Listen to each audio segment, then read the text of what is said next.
ingat tak ingat saja kita ni. Jadi dan hadis ini saya telah baca pada bulan lepas tentang berkaitan kenapa hadis ini sangat penting. Sehingga dalam kitab, semua kitab mu'tabar, kitab-kitab besar disebut hadis ini pada awal kitab mereka. Sama ada pada bab pertama ataupun pada mukaddimah mereka. Jadi hadis ini di antara lain ialah untuk supaya yang mengarang kitab, yang menulis kitab ini supaya datangnya keikhlasan kerana Allah Subhanahu wa taala. Sebab apa? Dengan keikhlasan ini insya-Allah amalan kita diterima oleh Allah Subhanahu wa taala. Tanpa keikhlasan walau bagaimana cantik sekalipun kita menulis, kita buat kerja itu, maka dia tidak akan diterima oleh Allah Subhanahu wa taala. Dia akan menjadi sia-sia. Jadi yang seterusnya untuk mengajar kepada kita supaya apabila kita membaca kitab ini, apabila kita mendengar kitab ini, apabila kita mempelajari daripada kitab ini, hendaklah yang pertama sekali hadirnya keikhlasan kita kerana Allah Subhanahu wa taala. Bukan kerana dipaksa oleh isteri kita datang surau duduk, tak ada. Tapi kerana kita nak ilmu itu, kita datang. Dan seterusnya ialah hijrah juga. Disebut hijrah kat sini kerana sangat penting di dalam Islam. Kerana ma'al hijrah ini ialah kita tahu bahawa bila sebut saja ma'al hijrah, maka di sana kita nampaklah ustaz-ustaz ceramah tentang hijrah. Jadi saya nak sebut kat sini, Nabi sebut sehingga dalam kat sini, faman kana hijratuhu ila Allah wa rasulih fa hijratuhu ila Allah wa rasulih. Siapa yang hijrahnya kerana Allah dan Rasulnya, maka dia dapat apa yang diniatkan tadi. Jadi kalau dia kerana Allah, maka Allah akan bagi balasan dia. Tetapi Nabi sambung lagi, wa man kana hijratuhu ila dunya yusibaha aw imra'atin yankihuha fa hijratuhu ila ma hajara ilaih. Rawahu Bukhari wa Muslim.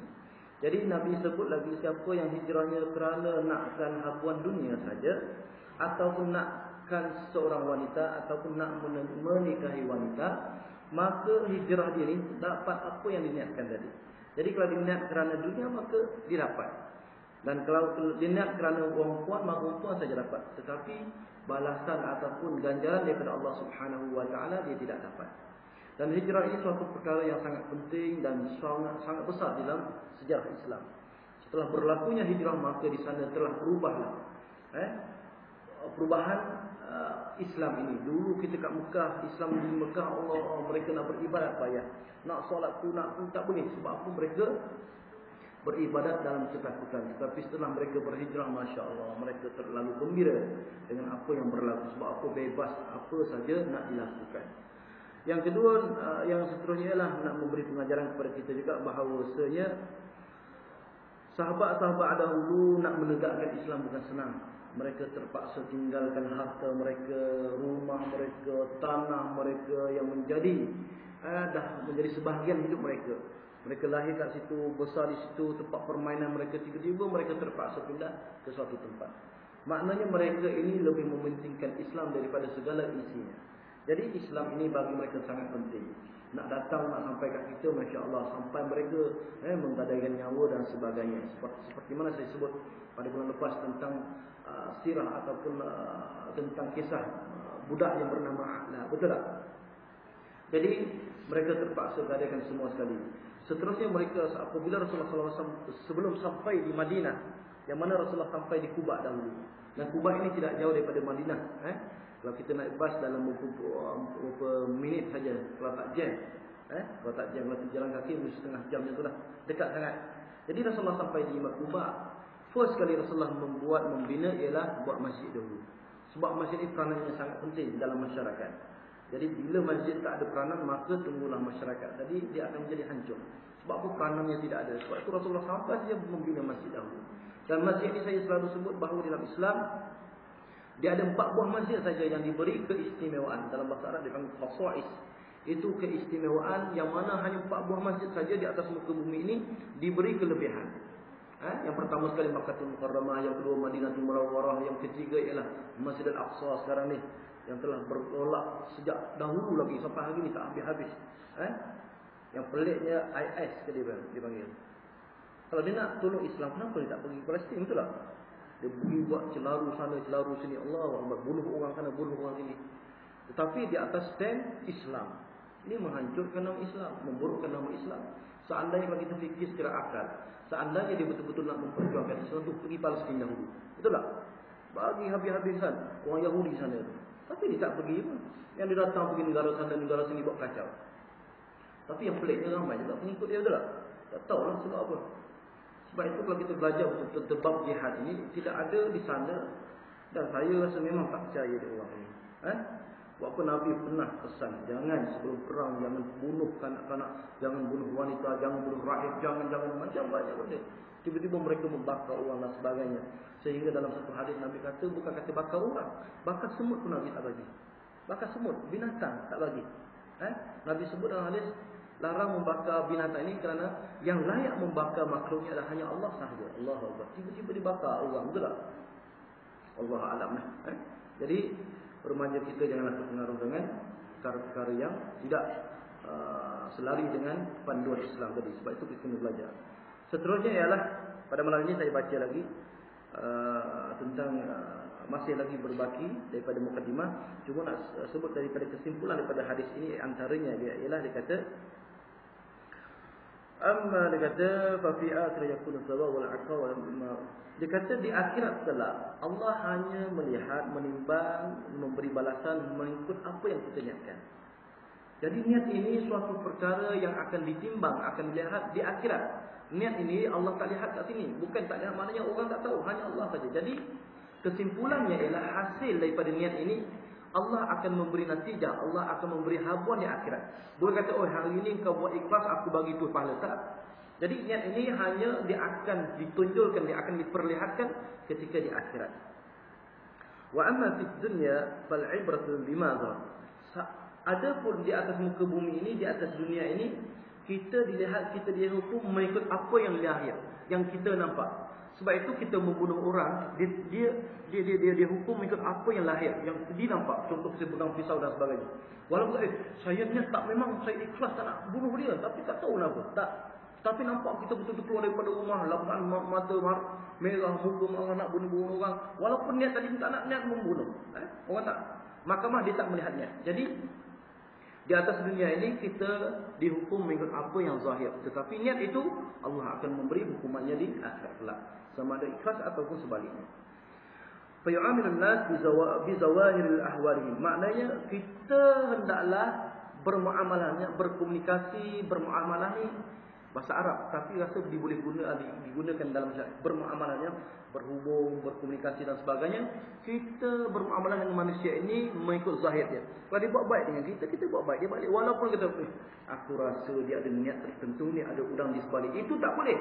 Sehingga dipanggil sangka buruk. Bersangka buruk itu dah haram dah. Jadi bersangka baik. Kalau dia buat baik dengan kita, kita buat baik dengan dia. Itu dipanggil kita muamalah mengikut apa yang zahir. Begitulah kalau kita nampak seorang buat jahat dan sebagainya, kita hendaklah tegur dia. Walaupun mungkin dia niat baik tak, depan kita nampak dia minum arak dan sebagainya, kita nak bersangka baik. Mungkin dia minum minum Coca-Cola kot. Nampak Coca-Cola, nampak dia mabuk lagi, bau lagi alkohol, kita kata itu tak boleh. Jadi kita bermuamalah mengikut zahir kita, seandainya kita di atas muka bumi ini. Wa inna wafaqat ma fi bawatin, maknanya seandainya dikata hati ini ikhlas, maka akan lahirlah keikhlasan melalui tindakan kita. Jadi keikhlasan ini suatu sangat yang penting. Kalau dia ikhlas, insya-Allah perbuatannya akan terlahirlah apa yang dipendamkan dalam hati dia tadi.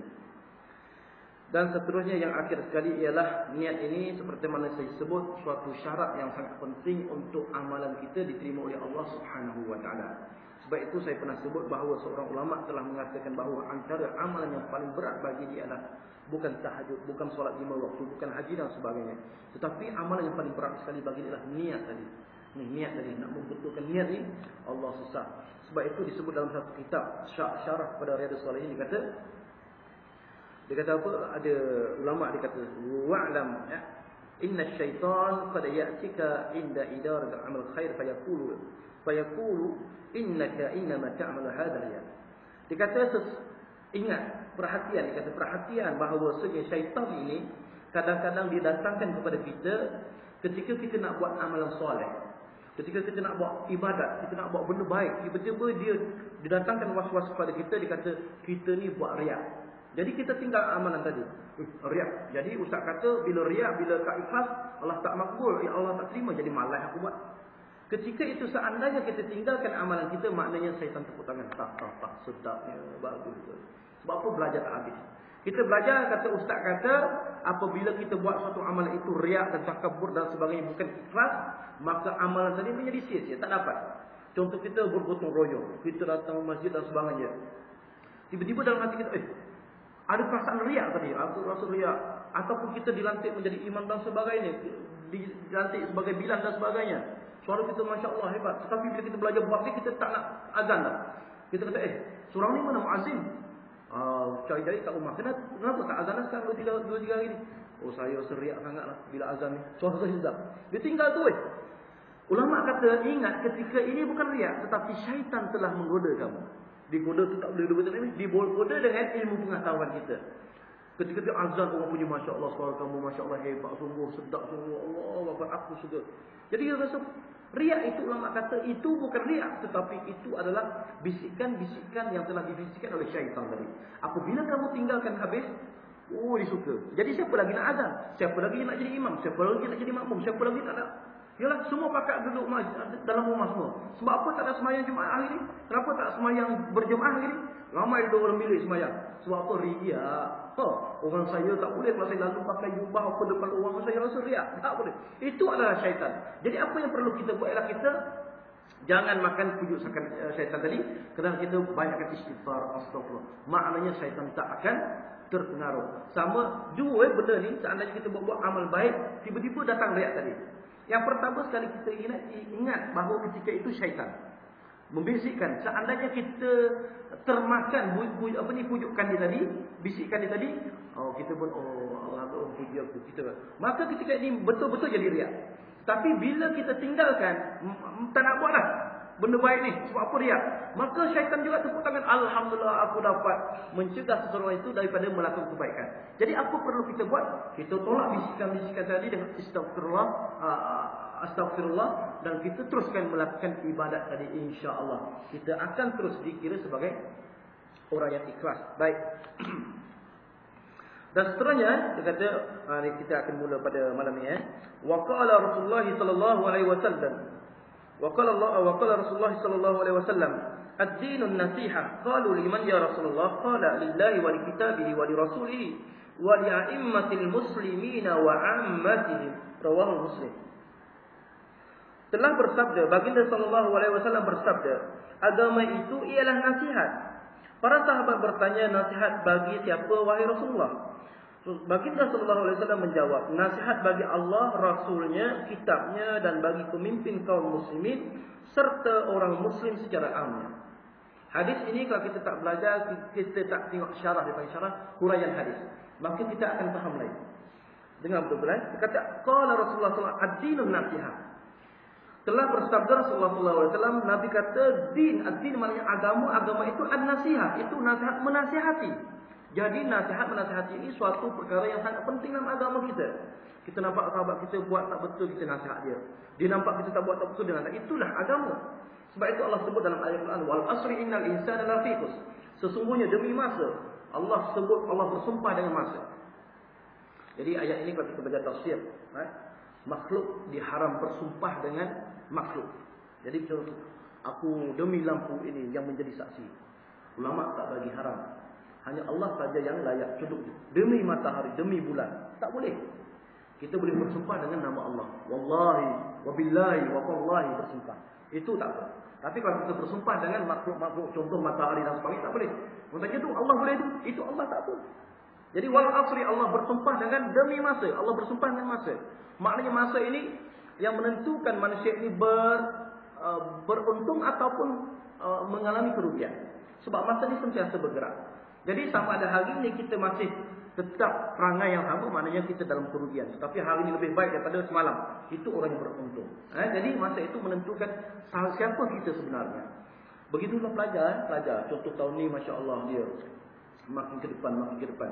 Tapi kalau pelajar makin merusuk, makin musuk, perangai makin teruk, teruk sangat lah. Habis duit mak bapak lah, belajar, betul tak? Jadi masa ini penting. Jadi Allah sebut innal insana lafi khusr. Sesungguhnya manusia ini, kalau kita baca tafsir, Masya Allah, innal insan, sesungguhnya, bila sebut inna, dia dipanggil harfu ta'kid. Harfu ta'kid nak menguatkan bahawa betul-betul manusia ini, betul-betul sungguh, betul-betul ni, nak kata betul-betul manusia ini berada dalam kerugian. Bila dia berada, kecuali beberapa manusia sahaja, iaitu orang yang beriman, orang yang beramal soleh, dan orang menasihati dalam perkara yang baik. Maksudnya termasuk dalam hadis ini. Jadi mereka yang beruntung ialah, yang tak rugi ialah sentiasa nasihat menasihati. Dan saya pernah bagi tahu bahawa ketika saya dulu mengajar di sekolah asrama dulu, antara budak-budak yang nakal apa benda, kita bagi dia tazkirah. Jadi perhimpunan tu setiap pagi kita buat perhimpunan 5 minit bagi mereka buat tazkirah, ataupun selepas solat jemaah mereka ini dilantik setiap orang, maka semua orang mesti memberi tazkirah. Yang pertama sekali untuk memberi galakkan mereka supaya mereka pandai bercakap di hadapan orang ramai. Menyampaikan ilmu ni kena pandai bercakap. Yang keduanya, apabila kita bagi tazkirah ni, semua tazkirah kadang-kadang kena atas muka kita sendiri. Kita cakap janganlah mengumpat. Kita juga mengumpat, betul tak? Akhir sekali mu ni baru cakap pasal mengumpat, pasal mengumpat lagi. Kita rasa malu lepas tu. Maknanya secara tidak langsung kita bagi budak-budak offside. Budak nakal-nakal tu bagi tazkirah. Tajuk terpulang kepada kamu. Kamu nak pilih tajuk apa, pilihlah. Sebab Islam ni Masya Allah benda yang sama saja. Takkan dia nak pilih tajuk sains pula, ataupun matematik. 2 kali 2 jadi berapa? Takkan macam tu, tak kira. Jadi dia akan pilih satu tajuk, akan terpulang kepada dia, akan terbalik kepada dia. Jadi dia akan mengubah sikap dia sendiri. Allahu Akbar. Dia kata ad-din nasihat. Agama ini nasihat. Jadi Rasulullah kata tak faham. Apa ni, dia faham sahabat apabila dengar hadis ini, dia tak faham. Nasihat pada siapa, betul tak? Nasihat pada siapa? Ramai sangat nak beri nasihat. Jadi dia tanya, qalu liman ya Rasulullah? Lalu sahabat bertanya, wahai Rasulullah, bagi siapa ya Rasulullah? Nasihat ni untuk siapa ya Rasulullah? Liman mana untuk siapa ya Rasulullah? Lalu Rasulullah qala lillahi wal kitabi. Kalau kita terjemah, nasihat bagi nasihat bagi Allah. Nasihat bagi Rasulnya, kitabnya, bagi pemimpin kaum muslimin serta orang muslim sekalian. Kita pelik. Ni jadi kadang-kadang dipanggil dolalah. Sesat dalam memahami hadis. Sahabat tanya, ya Rasulullah, nasihat tadi bagi siapa? Kamu kata agama itu nasihat. Jadi kami nak tahu nasihat tu untuk siapa? Budak kecil ke, remaja ke, orang tua ke, macam mana? Mereka tak faham. Jadi Rasulullah kata lillahi, untuk Allah. Lagi tu, takkan Allah nak menerima nasihat kita, betul tak? Mustahil. Mustahil Allah menerima nasihat kita. Itu terjemahan yang mustahil. Jadi kalau bila kita buka syarah Muslim, itu yang mendatangkan ataupun yang membawa hadis ini. Sebab hadis ini diriwayatkan oleh Imam Muslim. Jadi yang mensyarahkan Imam Nawawi ada, disebut apa dia kata? Dia kata disebut kerana Allah, untuk Allah, itu nasihat bagi Allah. Itu bukan kata Allah makhluk yang menerima nasihat, dan mustahil manusia ini memberi nasihat kepada Allah. Ada mustahil, dia kata ini mustahil. Jadi apa dia? Allah tidak memerlukan nasihat, malah manusia itu menerima nasihat. Yang disebut kat sini ialah nasihat tadi adalah sesama manusia. Kerana apa? Kita nasihat kerana Allah. Kita nasihat dia supaya ingat Allah, supaya bertakwa kepada Allah. Ingatlah wahai pemuda, takutlah kamu kepada Allah. Maknanya itulah dipanggil lillahi. Maknanya kita nasihat supaya mereka ini takut kepada Allah, supaya mereka ini mendirikan atau membuat suruhan atau menjauhi segala larangannya. Jadi itu yang dimaksudkan dengan nasihat kerana Allah ataupun bagi Allah.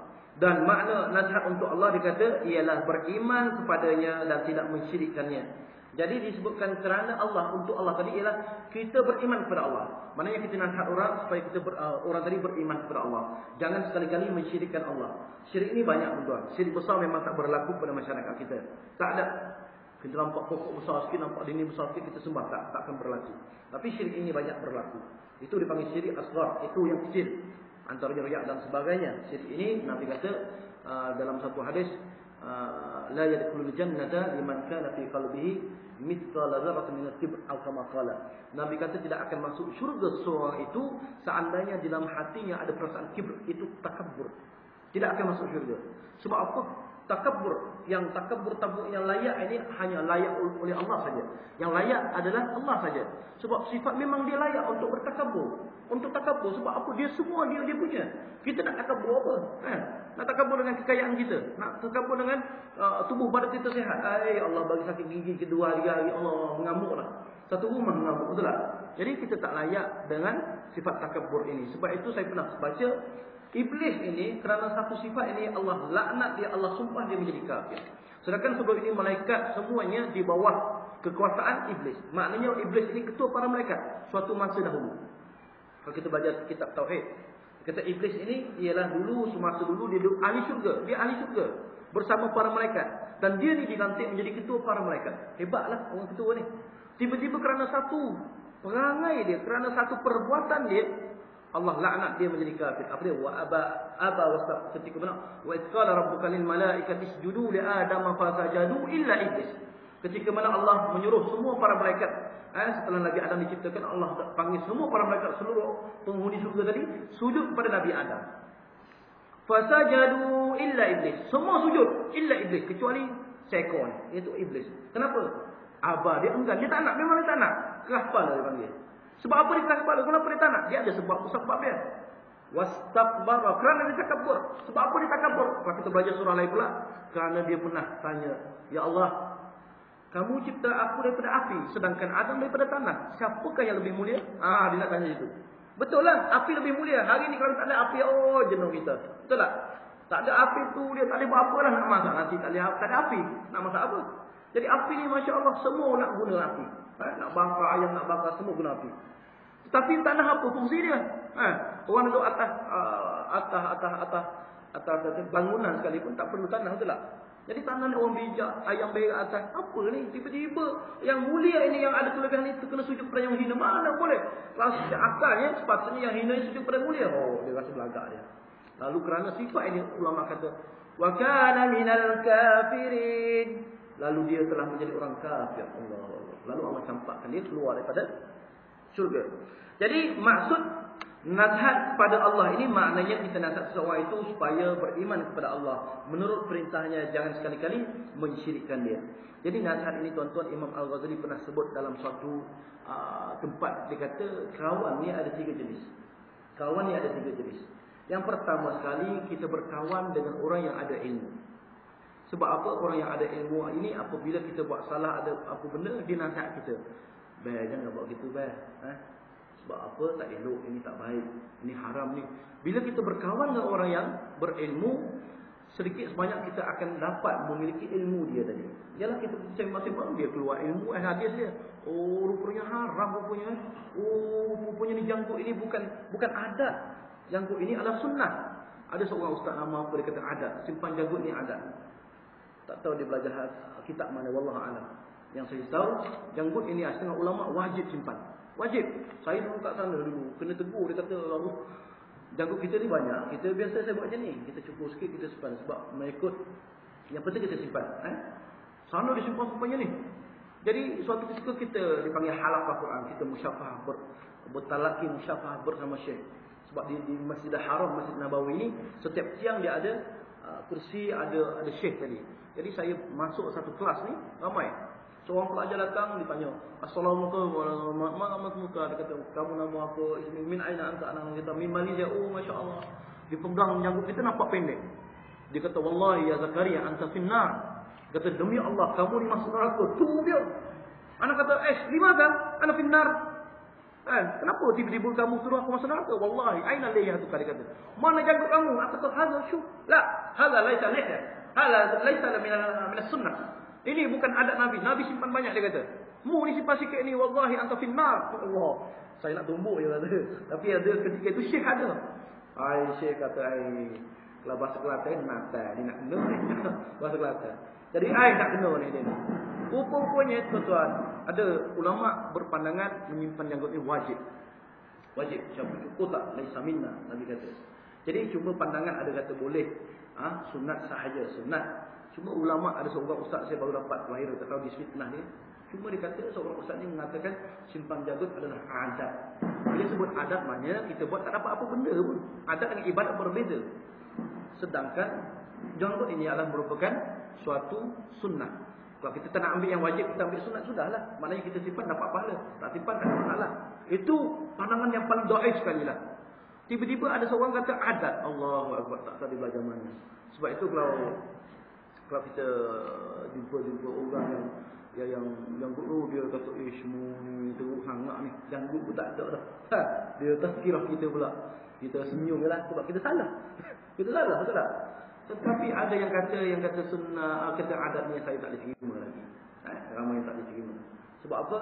Sebab merupakan suatu perkara. Sebab bayangkan orang mak saleh yang Islam yang datang belajar di Mekah, di Arab, disimpan masya-Allah, tapi bila dibalik dia kena cukur balik, cukur habis. Saya kata, kenapa kamu cukur? Dia kata di sana tak boleh. Masa zaman tu dipanggil Osama kan. Dia cukur, kalau tak kena tahan. Jadi dia kena cukurlah. Seterusnya ialah dia kata Imam Nawawi sebut tadi, Imam Ghazali sebut. Kawan ni ada 3. Yang pertama sekali kawan yang ada ilmu. Dan kalau kita berkawan orang yang ada ilmu, kita salah sikit ditegur dan sebagainya, memberi nasihat mengikut ilmu dia. Jadi Imam Ghazali kata, kawan yang pertama ini jangan kamu lepaskan dia. Jangan kamu buat dia kecil hati dan sebagainya. Berkawan dengan dia sebab dia akan membantu kamu, dia akan memberi banyak faedah kepada kamu. Ini orang yang pertama. Kawan yang kedua ialah kawan yang mana dia tidak ada ilmu. Kita berkawan dengan orang yang tidak ada ilmu. Tetapi orang ni tidak ada ilmu, dia panggil tak, dia kalau istilah ustazah saya dulu, saya cukup tak puas hati dengan ustazah saya. Dia kata ni bodoh sombong, dia panggil. Bodoh sombong lah tu. Jadi dia ni tak tahu, tapi apabila kita bagi nasihat dia terima. Dia kata terima kasihlah kerana nasihatku, baguslah, alhamdulillah. Orang ini sama juga dia kata, Imam Ghazali kata jangan tinggalkan kawan yang tidak ada ilmu ni, yang suka menerima nasihat. Sebab apa?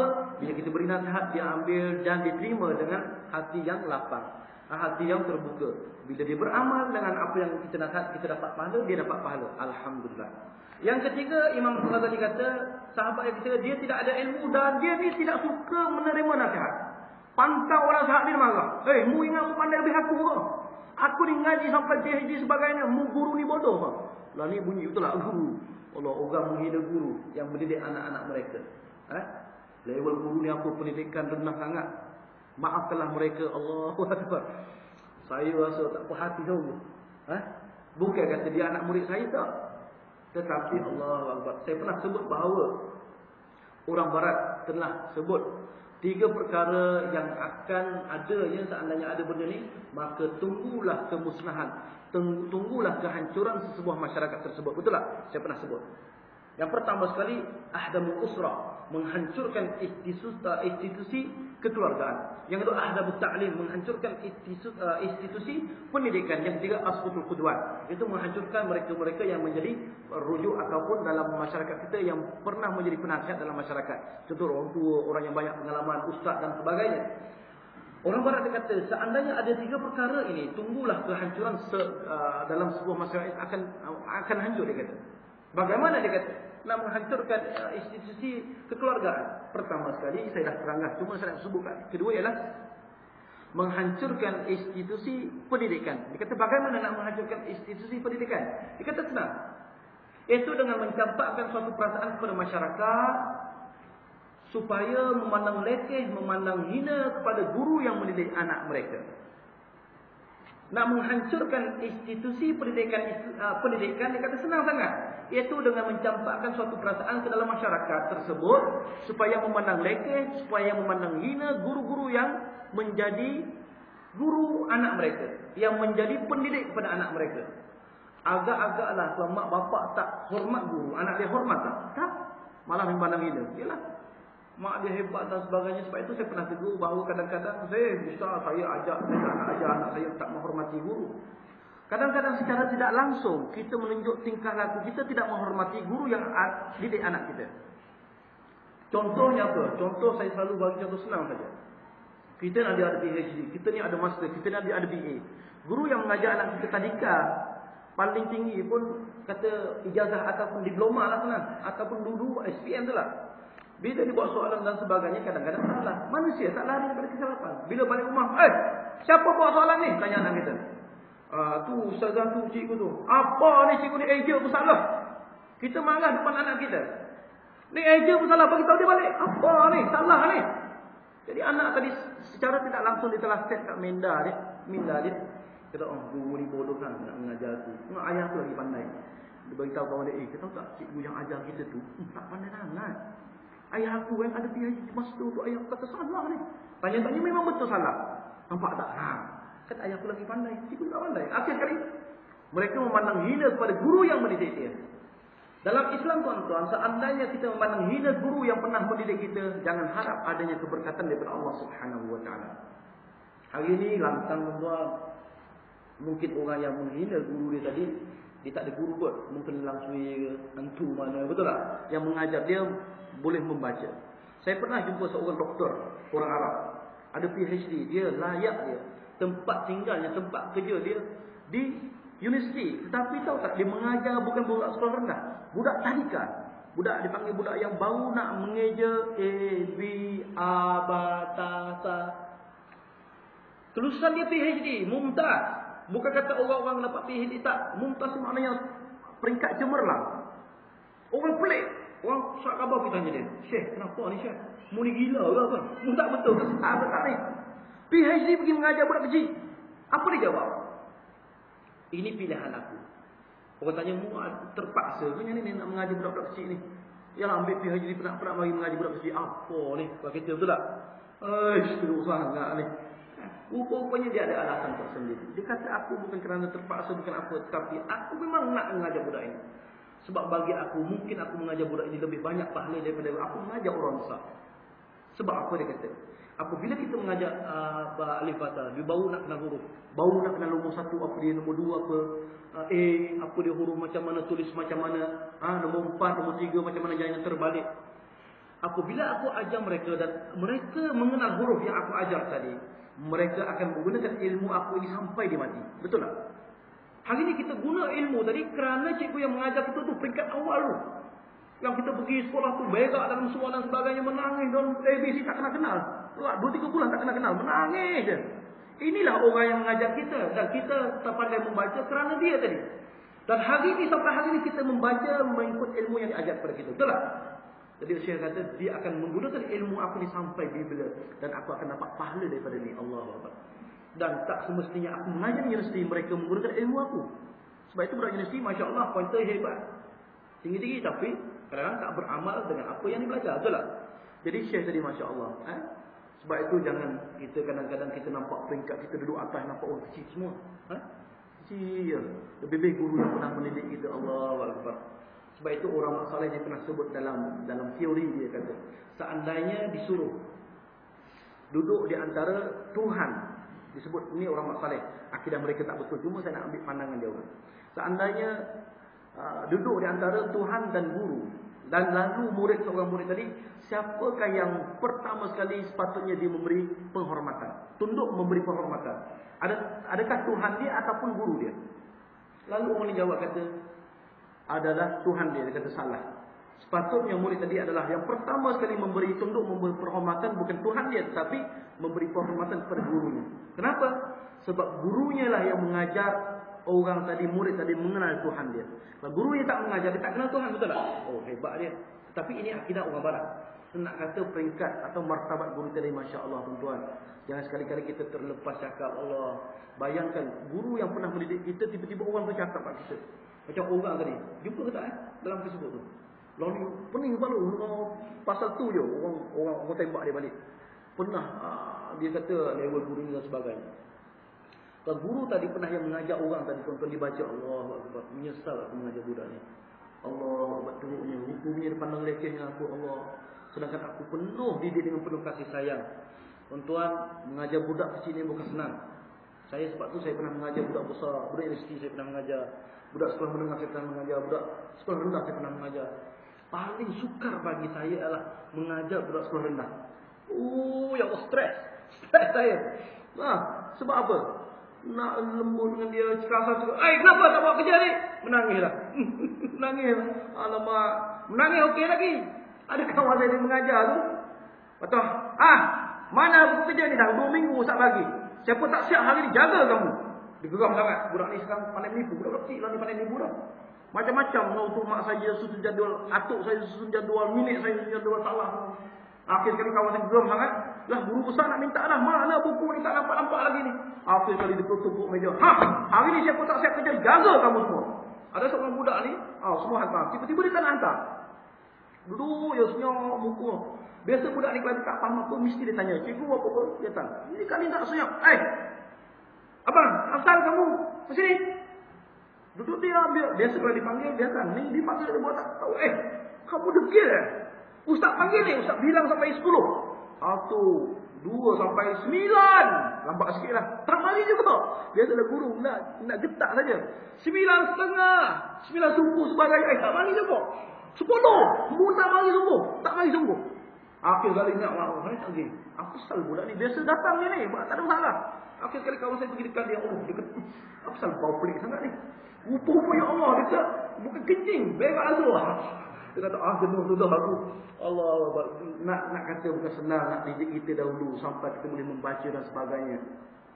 Kita ulang balik sayang kita dulu, Masya Allah. Kita nak pergi sekolah, Allah, cikgu datang layan kita, pujuk kita, tak apalah kakak dan sebagainya. Tiba-tiba bila kita besar pandai, Allah, kita menghina orang yang pernah mendidik kita. Baik. Bab-bab ni lambat sikit lah. Allah. Baik, seterusnya dia kata, qala lillahi wal kitabi, dan kita nasihat untuk kitab. Lagi mustahil. Jadi nasihat untuk kitab ialah maknanya kita mengajak manusia, kita nasihat kepada manusia kembali kepada kitab, iaitu panduan kita Al-Quran dan Sunnah. Al-Quran dan Sunnah. Cuma tadi saya sebut tadi 3 kawan tu lah. Jadi kawan yang ketiga tadi ialah kawan yang mana dia tidak ada ilmu dan dia tidak suka menerima nasihat. Orang tadi Imam Ghazali kata, hendaklah kamu tinggalkan dia, jangan berkawan dengan dia. Sebab apa? Yang pertama sekali, kamu nasihat, dia marah kamu, dia menghina kamu balik. Ilmu yang kamu ada tak ada nilai pada pandangan dia. Jadi jangan berkawan dengan dia. Sebab apa?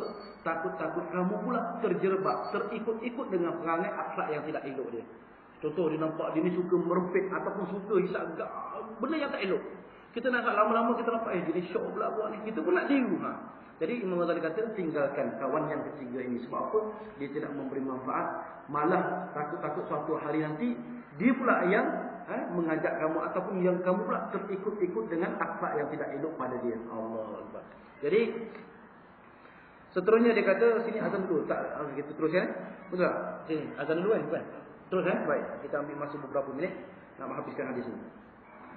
Seterusnya kata wali rasulih, dan kita nasihat untuk rasulnya. Jadi untuk rasul mustahil juga. Jadi kita nasihat, ialah Imam Nawawi kata, ialah kita nasihat supaya manusia ini kembali kepada pegangan as-sunnah.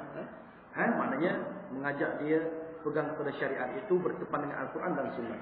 Dan akhir zaman ini bermacam-macam akidah, bermacam-macam fatwa dan sebagainya. Sebab itu Nabi dah nampak dah. Akhir zaman ini siapa yang berpegang lan tadilu ummati, dan tidak akan selama-lamanya umatku sesat. Selama mana dia berpegang pada 2 perkara, iaitu Al-Quran wa sunnati, iaitu sunnah. Jadi selama mana kita berpegang pada 2 ini, insya-Allah kita orang jadi hebat. Dan disebut dalam hadis lain pula, Nabi kata berpegang macam mana? Seolah-olah kamu gigit tali ni, gigit dengan menggunakan gigi geraham kita. Gigi geraham yang paling kuat. Ada kita gigit depan ni. Orang tarik, cabut habis lah. Betul tak? Dua-dua cabut. Jadi Nabi kata, kalau pegang ni pegang sebarangan pegang. Tetapi kamu pegang ni seolah-olah kamu gigit dengan menggunakan gigi geraham. Pegang betul-betul. Dan dalam satu hadis lagi Nabi sebut, dalam hadis Tirmizi, Nabi kata, hendaklah kamu berpegang dengan sunnah aku ni seperti mana kamu berpegang bara api. Itu Nabi kata akhir zaman orang yang berpegang teguh dengan agama Islam ini seolah-olah dia pegang bara api. Bara api bukan sejuk, panas. Tapi bila Nabi kata kamu lepaskan, maka habislah. Tapi kamu sabar sikit, insya-Allah itulah akan menjadikan kamu orang yang berjaya di dunia dan akhirat. Allahu Akbar. Jadi berpegang kepada Al-Quran dan Sunnah tadi suatu kewajipan. Dan Nabi sebut akhir zaman ini akan pecahlah umat aku ini kepada 73 golongan. Yang masuk syurga hanya satu saja. Seperti mana Yahudi pecah kepada 72, dan umat atau hadis umat ini saya tafarraqu ila 73 atau kama qala. Umat aku ini akan terpecah kepada 73 golongan. Yang masuk syurga hanya satu golongan saja. Siapakah mereka? Itu ahli sunnah wal jamaah, yang mereka berpegang pada Al-Quran dan Sunnah. Baik. Wali a'immatil muslimin wa ammatihim. Jadi seterusnya ialah kita nasihat kepada muslimin serta bagi pemimpin muslim. Maknanya nasihat kepada pemimpin. Pemimpin kat sini ada 2. Pemimpin yang mentadbir kita, atau satu lagi dipanggil pemimpin juga, dipanggil ulama. Jadi dia ada nasihat tertentu. Seandainya pemimpin ini ada khalifah, itu pemimpin betul-betul, hendaklah kita bekerjasama dengan dia, kita menolong dia dalam menegakkan kebenaran. Seandainya dia buat silap, kita hendaklah memberi teguran dan nasihat kepada dia. Manakala ulama pula ialah kita menerima ajaran dia yang dibawa, mengikuti mereka dalam melakukan ibadat. Maknanya ulama buat apa, kita ikut dia, sebab ini pemimpin kita.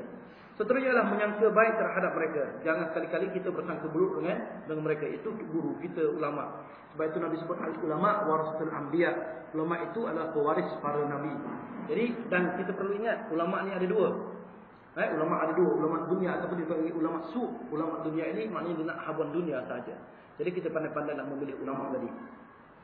Akhir sekali, wa ammatihim itu seluruh kaum muslimin, maknanya semua orang Islam itu berhak menerima nasihat dan berhak diberi nasihat. Jadi setiap orang Islam berhak menerima nasihat. Sebab apa? Ini adalah tuntutan agama kita. Ad-dinun nasihat. Dan betul lah, kitab ini adalah kitab yang mana dah sebut dah nasihat agama wasiat iman. Cuma hari ini tak nampak ada yang bawa kitab. Mungkin lupa tu. Sebab hari itu ramai beli, betul tak? Ramai beli.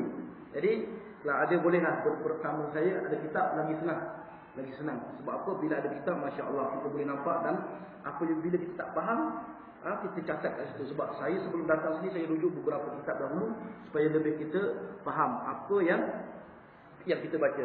Sebab itu dia panggil talaki kitab. Talaki kitab mana kita buat satu persatu. Sebab itu saya ambil daripada mukadimah, daripada awal kitab sampai akhir kitab. Saya tak ambil tajuk pertama tak. Saya hurai habis. Tajuk, nama kitab, siapa pengarang dia, mukadimah dia. InsyaAllah mudah-mudahan kita memberi manfaat pada diri kita sendiri. Dan insyaAllah kita akan sambung lagi pada bulan hadapan. Mudah-mudahan ia memberi manfaat kepada diri saya sendiri, seterusnya kepada muslimin dan muslimat. Sebelum itu saya buka lah soalan. Ada soalan ke? Ada soalan? Ada soalan ke? Ya. Sila.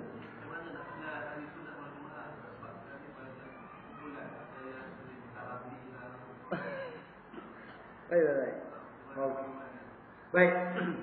Soalan yang Masya Allah, nampak soalan simple saja, tapi nak jawab tu memang berpeluh-peluh juga. Baik. Ditanya bagaimana nak mengenal Ahli Sunnah wal Jamaah. Ahli Sunnah wal Jamaah ni semua sekarang mengaku Ahli Sunnah wal Jamaah, betul tak? Semua mengaku. Syiah sendiri mengaku dia Ahli Sunnah wal Jamaah. Semua orang mengaku Ahli Sunnah wal Jamaah. Apa Ahli Sunnah wal Jamaah?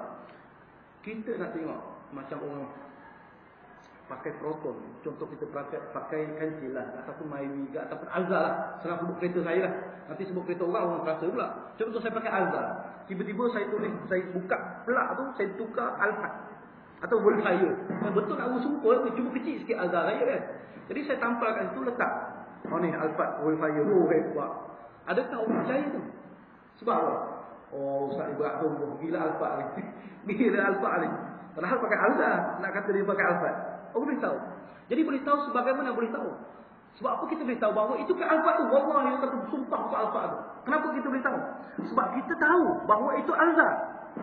Sebab kita ada ilmu. Cuba tanya orang asli. Orang asli kan, orang asli dia tak pernah jumpa Alza. Ataupun kita pergi tanya Mak Saleh mana, dia kata, oh Alphard kat Malaysia kecil macam ni ya. Contoh dia tak pernah nampak Alza, contoh.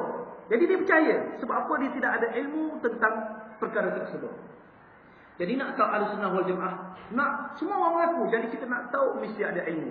Bagaimana itu pun saya bagi poin ialah mereka ini buat amal suatu amalan itu berdasarkan Al-Quran dan Sunnah. Kenapa kamu buat? Kalau Allah Taala, Allah berkata, Allah berfirman.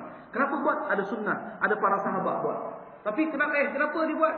Entahlah, aku dengar-dengar lah Tok Guru aku kata. Tak jumpa hadis, tak jumpa dalil, tapi dia kata ada. Ini bukan ahli sunnah. Tapi ikut pandangan dia, ikut adat-adat dahulu. Itulah tu aku buatnya tu. Kita tanya, agama ni berdasarkan Al-Quran dan Sunnah.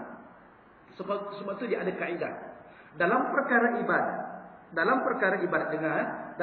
ibadat, kita tidak, hukum asalnya kita dilarang melakukannya.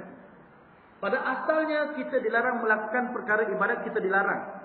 Kecuali datangnya hadis, datangnya dalil yang menyuruh kita buat. Contohnya kita sembahyang maghrib. Kenapa kita buat? Kerana adanya dalil. Nabi sembahyang maghrib, Nabi sahabat, maknanya ada dalil. Kenapa sembahyang? Sebab ada dalil. Sebab itu pandai-pandai kita hari ni kita nak sembahyang Isyak 6 rakaat lah. Sebab Isyak ni banyaklah sejak kecil lagi sampai hari ni 4 rakaat lagi. Jadi kita tambah 6. Kita rasa pandangan kita baik. Adakah itu diterima tak? Sebab apa? Dia tak ada dalil. Jadi hukum pada asal ibadat dilarang kita buat kecuali datangnya hadis. Tetapi dalam bab makanan, bab minuman, bab muamalah, semua kita boleh buat. Semua boleh makan. Kecuali datangnya hadis ataupun dalil yang mengharamkannya. Contoh kita masuk dalam gua. Nampak satu buah yang mana buah ini antaranya kita boleh makan. Sebab itu di antara ilmu orang hutan ni, kita sesat dalam hutan contoh. Kita nak tahu buah tu racun tak racun, kita tengok burung makan ke tak. Kalau burung makan maknanya kita boleh makan lah tu. Tak ada masalah. Tapi kalau burung tak makan jangan pergi. Makan-makan kupik kita mati situ. Jadi buah tadi mencontoh buah yang mana kita tak pernah nampak seumur hidup kita. Jadi kita makan. Adakah menjadi haram? Tak menjadi haram. Menjadi yajuz, mubah, halal. Mana dalil? Nak jumpa. Tak payah pergi jauh lah. Rambutan kita. Durian, rambutan. Ada disebut dalam Al-Quran. Ada disebut dalam hadis. Makanlah.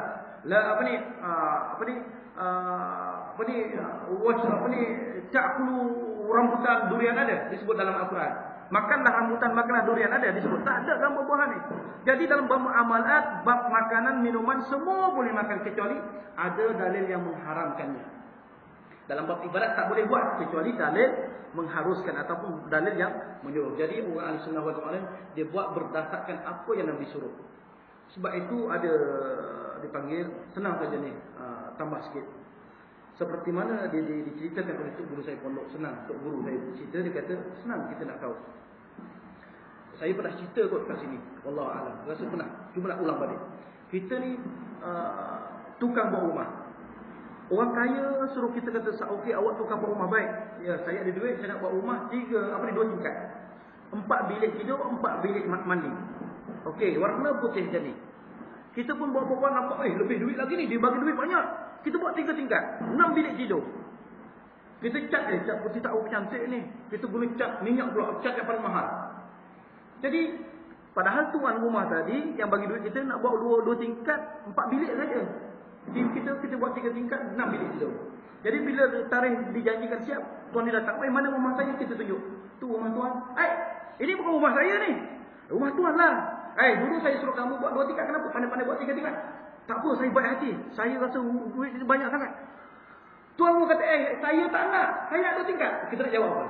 Sebab itu Allah menyuruh turunkan Al-Quran dan menyuruhnya melalui Rasulnya pula menghuraikan. Allah suruh buat macam ni, buat macam ni. Jangan kita pandai-pandai tambah. Sebab apa? Bila kita mati nanti, kenapa kamu buat? Saya buat rasa ni nampak elok kot, cantik ni, bagus ni. Allah kata, aku tak suruh. Tanya Nabi, Muhammad, mu suruh ke? Nabi kata, aku tak suruh juga. Jadi kita nak tunjukkan pada tok nenek kita. Mati kita. Sebab itu inilah di antara kisah-kisah yang diceritakan oleh Tok Guru saya nak mengenal Ahlussunnah wal Jamaah. Harap menepati ataupun wallahu a'lam, itu saja yang saya boleh jawab. Ada lagi soalan? Biasanya saya jarang nak buka soalan. Bila buka soalan buku sebelah tak habis. Ada satu masjid tu jam dia rosak. Saya kata, pasal lambat sangat. Kebetulan dia mati pukul 8.30. Saya kata, pasal saya berbelung ni. Suara dah habis dah. Pukul tu jam 1 dia pukul 10 lah. Lepas tu lah jemaah belakang tu rasa panas guntur je kan. Jadi ada soalan? Ada Saya harap yang memberi. Ya, sila. Riak ya. Ya.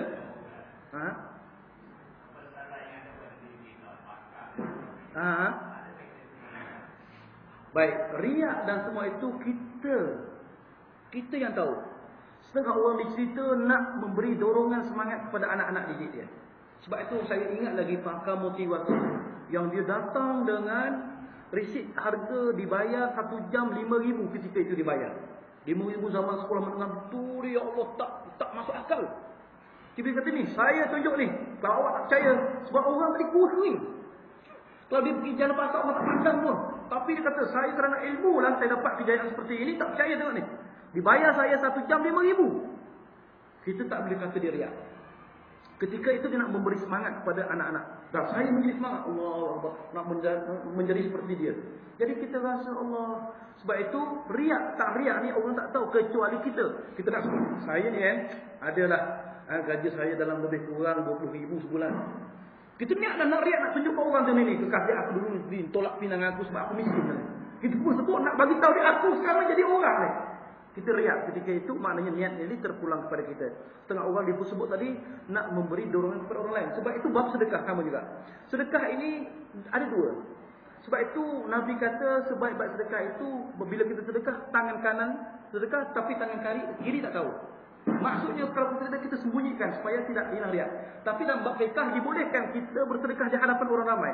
Supaya apa? Yang pertama sekali menggalakkan orang bahawa diri bersedekah.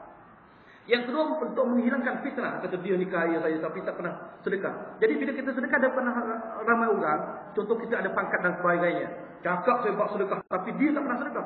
Sebaliknya kita pernah sedekah belakang banyak tapi orang tak tahu. Jadi fitnah satu kampung. Jadi ketika ini dibolehkan kita bersedekah di hadapan orang ramai. Supaya mengelakkan fitnah. Dan supaya menggalakkan orang-orang tadi yang kedekut-kedekut. Dia miskin pun boleh sedekah. Maka ketika ini dibolehkan. Maknanya riak ini terpulang kepada kita. Sebab itu kembali balik kepada an-niat. Innamal a'malu binniyat. Niat itu adalah cetusan perasaan kita. Kalau kita niat, kita riaklah. Kita niat kerana nak memberi dorongan, insya-Allah tak ada masalah. Wallahu a'lam. Boleh, Pak Haji? Okey, saya rasa setakat itu saja yang dapat kita berkongsi, yang harap memberi manfaat kepada diri saya sendiri dan kepada muslimin dan muslimat. Apa yang baik itu datangnya daripada Allah Subhanahu wa taala, yang lemah dan kurang itu datangnya daripada kelemahan diri saya sendiri. Wabillahi taufiq wal hidayah. Wassalamualaikum warahmatullahi wabarakatuh.